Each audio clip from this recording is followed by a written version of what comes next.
feel like just teaching people how to coexist, like the opossums in the backyard, I tell people they're nature's cleanup crew. So they're cleaning up like the carcasses and the trash, but also they eat thousands of ticks in a season. So that's beneficial. And how are they harming us? I mean, they're passing through your yard and doing their thing. Yeah. So they're really not a threat to anyone or anything.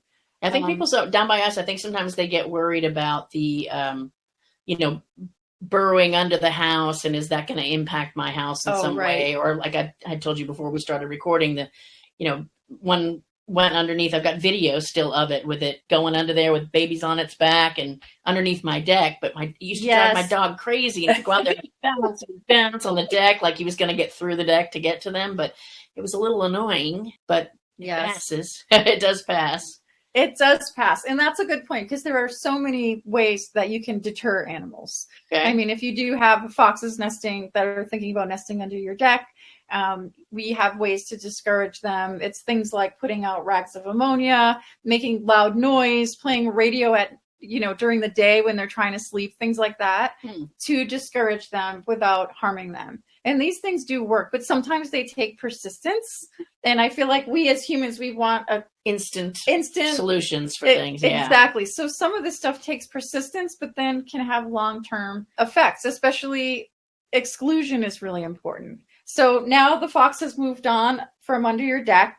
We need to exclude that area so the fox doesn't think about coming back next season. So, the chicken wire, the concrete, whatever, that's a small investment that will go a long way. And just to circle back, you mentioned relocation. Yes, because unfortunately, a lot of our animal control, in order to appease the residents, and maybe out of their own, and I don't mean ignorance in an ugly way, but just lack of knowledge on what happens if you just move an animal to another part of town, is that we'll come pick it up, and we take it and we bring it and we release it behind animal control, and it could be a half a mile away. It could be 10 miles away from where it originally came from. Yeah. And people, I think, well, it's the same kind of trees. It's the same kind of plants. It's just, it's a subdivision. It's a subdivision. What difference does it make? Yeah.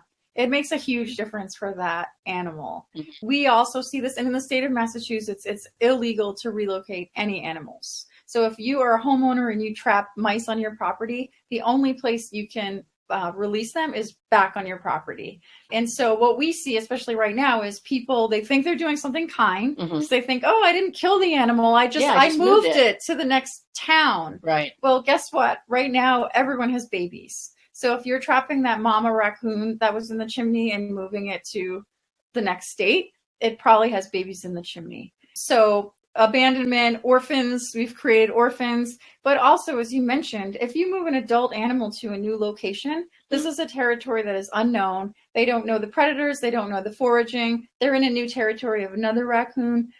The likelihood of survival is low. So actually, it's an incredibly unkind thing to do. Mm-hmm. The best thing to do is the deterrence.